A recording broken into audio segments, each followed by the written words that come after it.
आप सबको बहुत बहुत बधाई। कॉन्ग्रेचुलेशंस। इस 125 साल की यात्रा बहुत लंबी होती है। अनेक पड़ाव आए होंगे, अनेक उतार चढ़ाव आए होंगे, लेकिन 125 साल तक एक संगठन को चलाना ये अपने आप में बहुत बड़ी बात होती है। उसमें समयानुकूल परिवर्तन आए हैं, व्यवस्थाएं बदली है।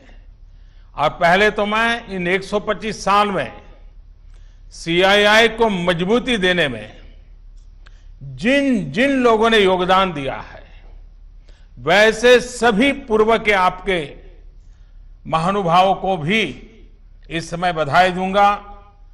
जो हमारे बीच नहीं होंगे उनको आदरपूर्वक नमन करूंगा, और भविष्य में इससे जो संभालने वाले हैं उनको अनेक अनेक शुभकामनाएं भी देता हूं। कोरोना के इस टाइम पीरियड में इस तरह के ऑनलाइन इवेंट्स शायद यही एक न्यू नॉर्मल बनते जा रहा है, लेकिन ये भी इंसान की सबसे बड़ी ताकत होती है कि वो हर मुश्किल से बाहर निकलने का रास्ता बना ही लेता है। आज भी हमें जहां एक तरफ इस वायरस से लड़ने के लिए सख्त कदम उठाने हैं, वहीं दूसरी तरफ इकोनॉमी का भी ध्यान रखना है। हमें एक तरफ देशवासियों का जीवन भी बचाना है, तो दूसरी तरफ देश की अर्थव्यवस्था को भी स्टेबलाइज करना है, स्पीड अप करना है। इस सिचुएशन में आपने गेटिंग ग्रोथ बैक, इस बात को प्राथमिकता दी है, और निश्चित तौर पर इसके लिए आप सभी भारतीय उद्योग जगत के लोग बधाई के पात्र हैं। बल्कि मैं तो गेटिंग ग्रोथ बैक से आगे बढ़कर ये भी कहूंगा कि yes we will definitely get our growth back. आप लोगों में से कुछ लोग सोच सकते हैं कि संकट की इस घड़ी में मैं इतने कॉन्फिडेंस से ये कैसे बोल सकता हूं। मेरे इस कॉन्फिडेंस के कई कारण हैं।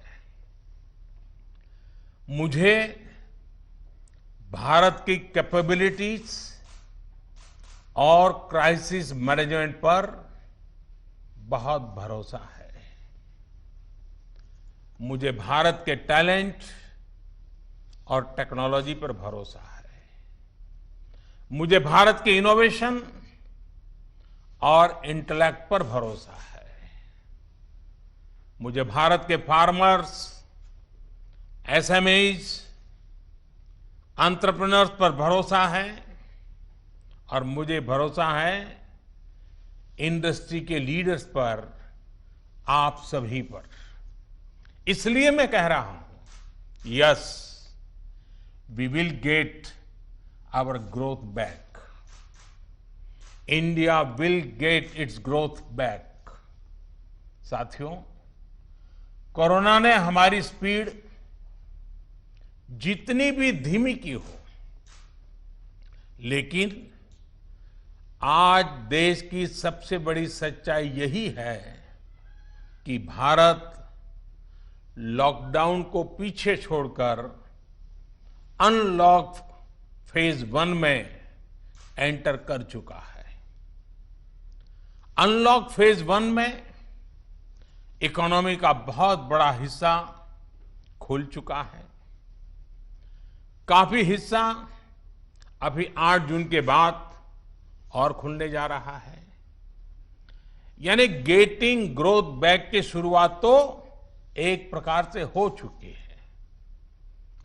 आज ये सब हम इसलिए कर पा रहे हैं क्योंकि जब दुनिया में कोरोना वायरस पैर फैला रहा था तो भारत ने सही समय पर सही तरीके से सही कदम उठाए। दुनिया के तमाम देशों से तुलना करें तो आज हमें पता चलता है कि भारत में लॉकडाउन का कितना व्यापक प्रभाव रहा है।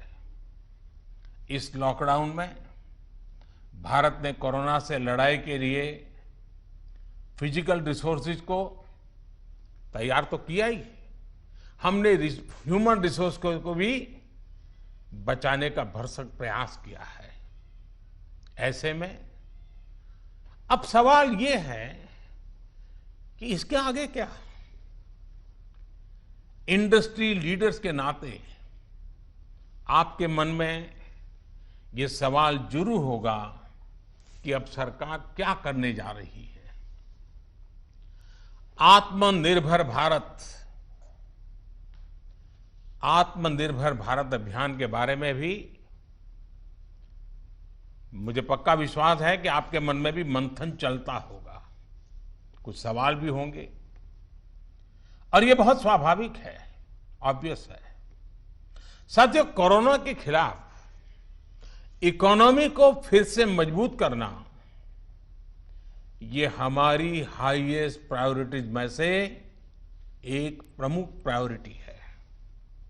इसके लिए सरकार जो डिसीजंस अभी तुरंत लेने जरूरी है वो तो एक के बाद एक ले ही रही है, लेकिन साथ साथ में ऐसे भी फैसले लिए गए हैं जो लॉन्ग रन में देश की मदद करेंगे। साथियों, प्रधानमंत्री गरीब कल्याण योजना ने गरीबों को तुरंत लाभ देने में बहुत मदद की है। इस योजना के तहत करीब 74 करोड़ बेनिफिशियरीज उनके घर तक राशन पहुंचाया जा चुका है। प्रवासी श्रमिकों के लिए भी फ्री राशन पहुंचाया जा रहा है।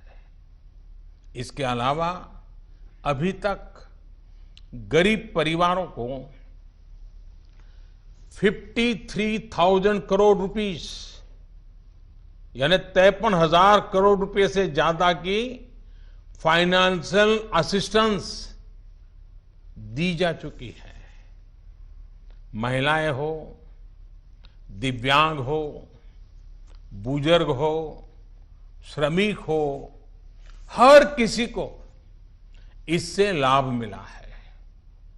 लॉकडाउन के दौरान सरकार ने गरीबों को 8 करोड़ से ज्यादा गैस सिलेंडर उनके घर तक मुफ्त में पहुंचा दिया है। इतना ही नहीं, प्राइवेट सेक्टर्स के करीब 50 लाख एम्प्लॉइज के खाते में 24% ईपीएफ कंट्रीब्यूशन भी सरकार ने किया है। इनके खाते में करीब 800 करोड़ रुपए जमा कराए गए हैं। साथियों, भारत को फिर से तेज विकास के पथ पर लाने के लिए, आत्मनिर्भर भारत बनाने के लिए 5 बातें बहुत आवश्यक है। इंटेंट, इंक्लूजन, इन्वेस्टमेंट, इंफ्रास्ट्रक्चर और इनोवेशन। हाल में जो बोल्ड फैसले लिए गए हैं उसमें भी आपको इन सभी की झलक मिल जाएगी। इन फैसलों के साथ हमने तमाम सेक्टर्स को फ्यूचर रेडी किया है। इसी वजह से आज भारत एक नए ग्रोथ ओरिएंटेड फ्यूचर की दिशा में बड़ी उड़ान के लिए तैयार है। साथियों, हमारे लिए रिफॉर्म्स ये कोई रैंडम या स्कैटर्ड डिसीजन नहीं रहे हैं। हमारे लिए reforms systematic, plan, integrated, interconnected और फ्यूचरिस्टिक प्रोसेस है। हमारे लिए रिफॉर्म्स का मतलब है फैसले लेने का साहस करना और उन्हें लॉजिकल कंक्लूजन तक ले जाना।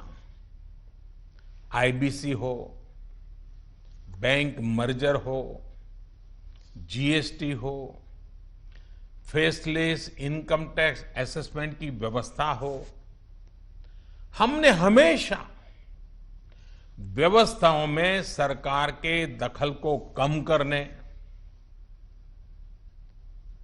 और मैंने तो लाल किले पर भी कहा था कि लोगों से, जिंदगी से सरकार को जितना हम कम कर सकते हैं हम करना चाहते हैं। प्राइवेट एंटरप्राइज के लिए एनकरेजिंग इकोसिस्टम खड़ा करने पर हम लगातार बल देते रहे हैं, कदम उठाते रहे हैं। इसी वजह से सरकार आज ऐसे पॉलिसी रिफॉर्म्स भी कर रही है जिनकी देश ने एक प्रकार से उम्मीद भी छोड़ दी थी। लोगों ने मान लिया था भाई ये तो हमारे देश में नहीं हो सकता है, ऐसी चीजें होने लगी हैं।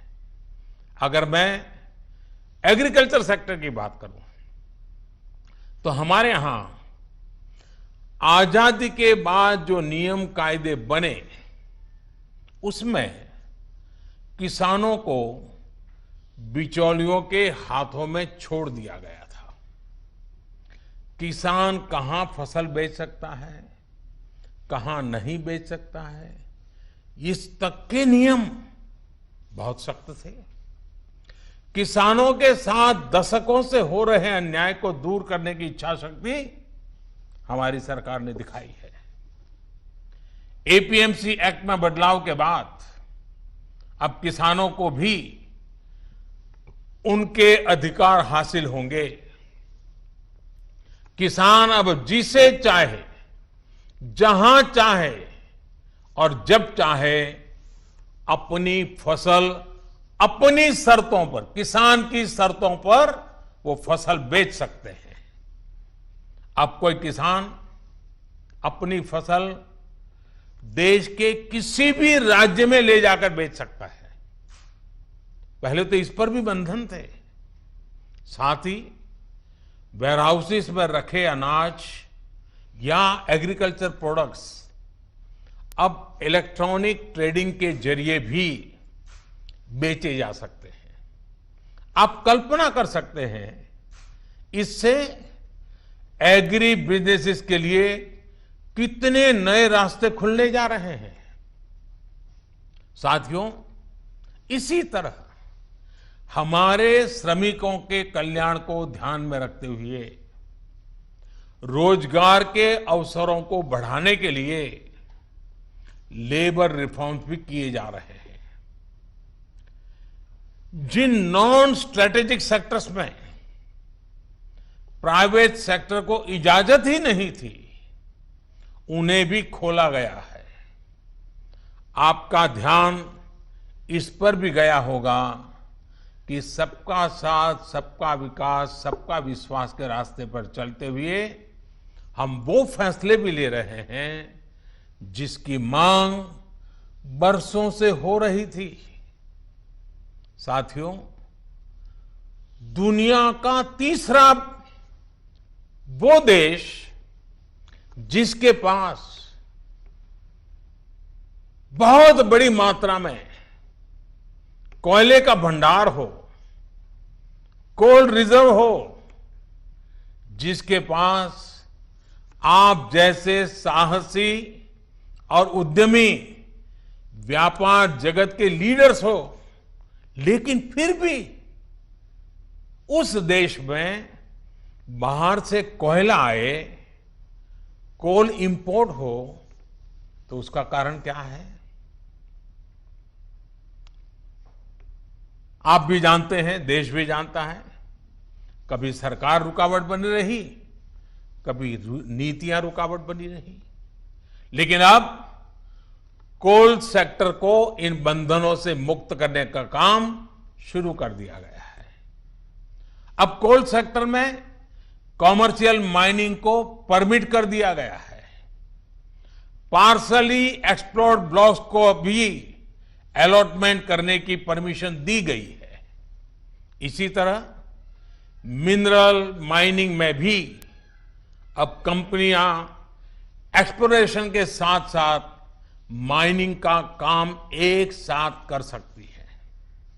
इन फैसलों के कितने दूरगामी परिणाम होने वाले हैं, ये इस सेक्टर से परिचित लोग अच्छी तरह जानते हैं।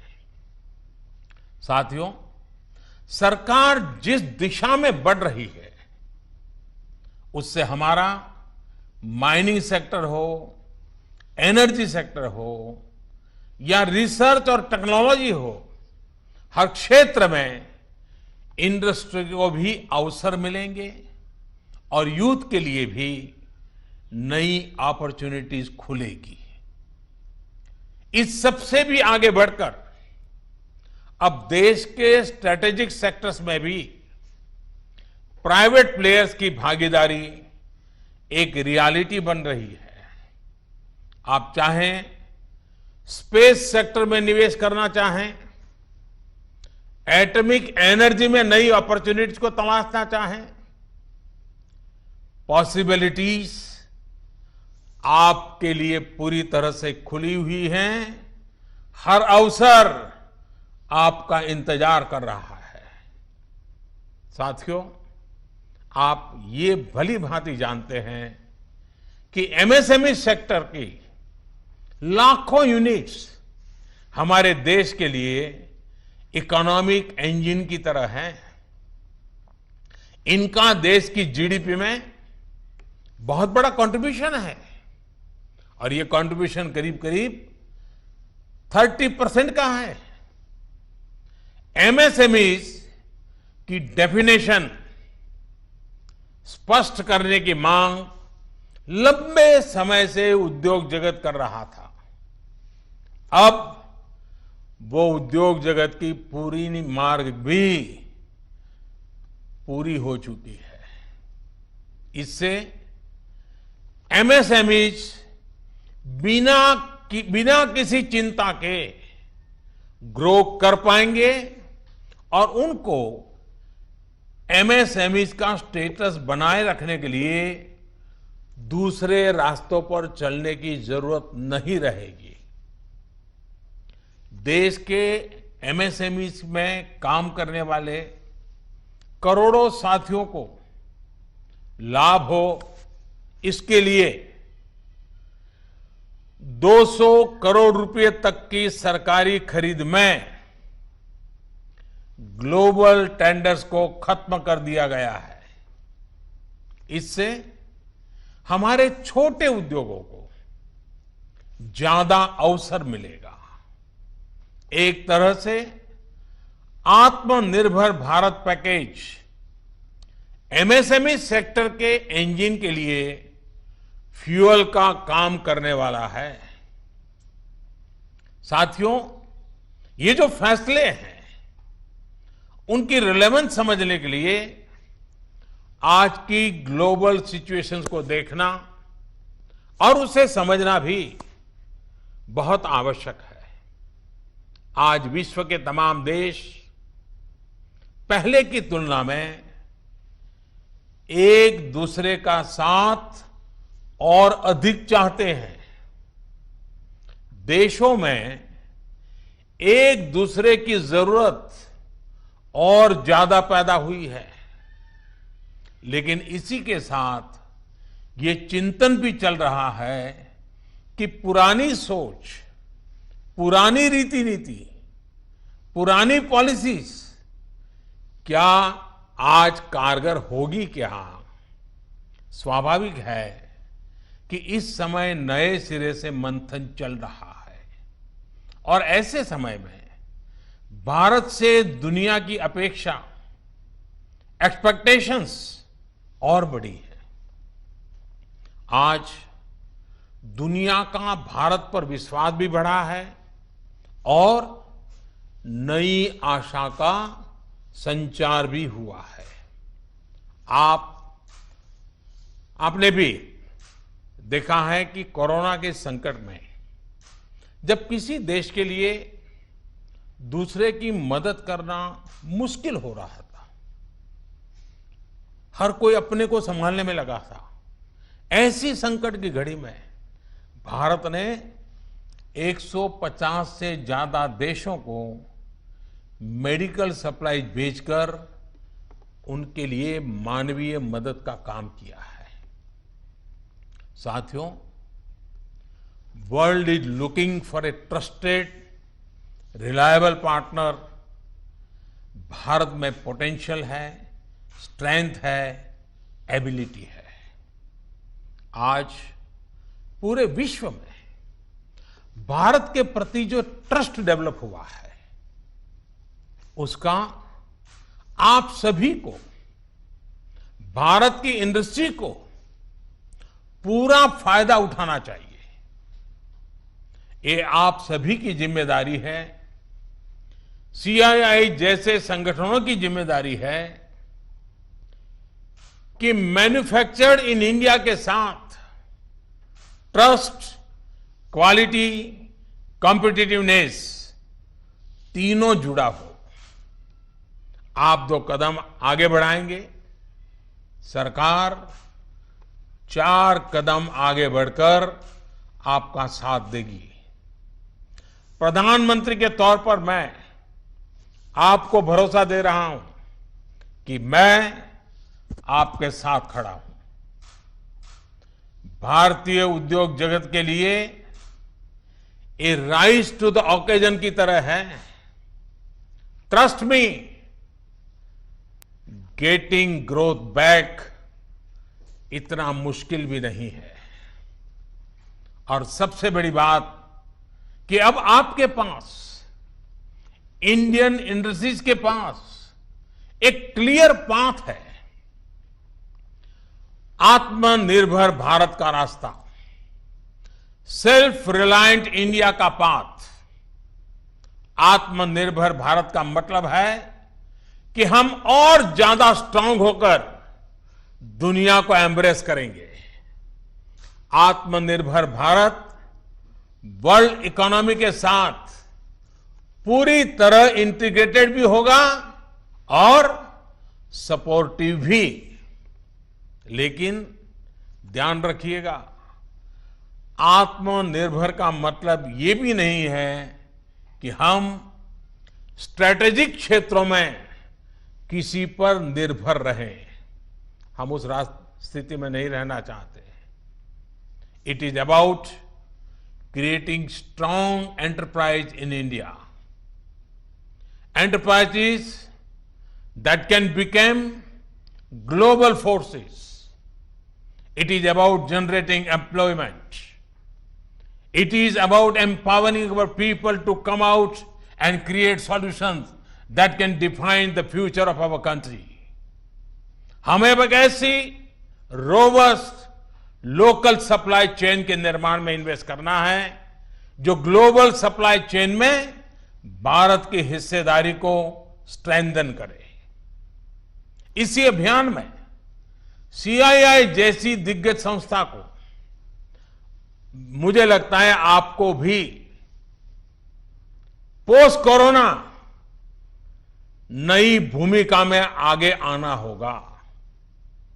अब आपको चैंपियंस ऑफ इंडिजिनस इंस्पिरेशंस बनकर आगे आना है। आपको डोमेस्टिक इंडस्ट्रीज की रिकवरी को फैसिलिटेट करना है, नेक्स्ट लेवल ग्रोथ को आसिस्ट करना है, सपोर्ट करना है।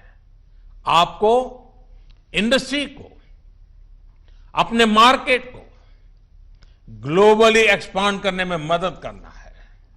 साथियों, अब जरूरत है कि देश में ऐसे प्रोडक्ट्स बने जो मेड इन इंडिया हो, मेड फॉर द वर्ल्ड हो।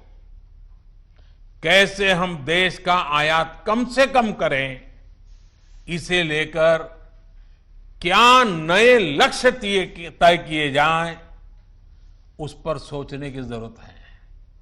हमें तमाम सेक्टर्स में प्रोडक्टिविटी बढ़ाने के लिए अपने टारगेट तय करने ही होंगे। यही संदेश मैं आज इंडस्ट्री को देना चाहता हूं और देश यही अपेक्षा भी आपसे रखता है। साथियों, देश में मैन्युफैक्चरिंग को, मेक इन इंडिया को रोजगार का बड़ा माध्यम बनाने के लिए आप जैसे तमाम इंडस्ट्री के संगठनों से चर्चा करके ही कई प्रायोरिटी सेक्टर्स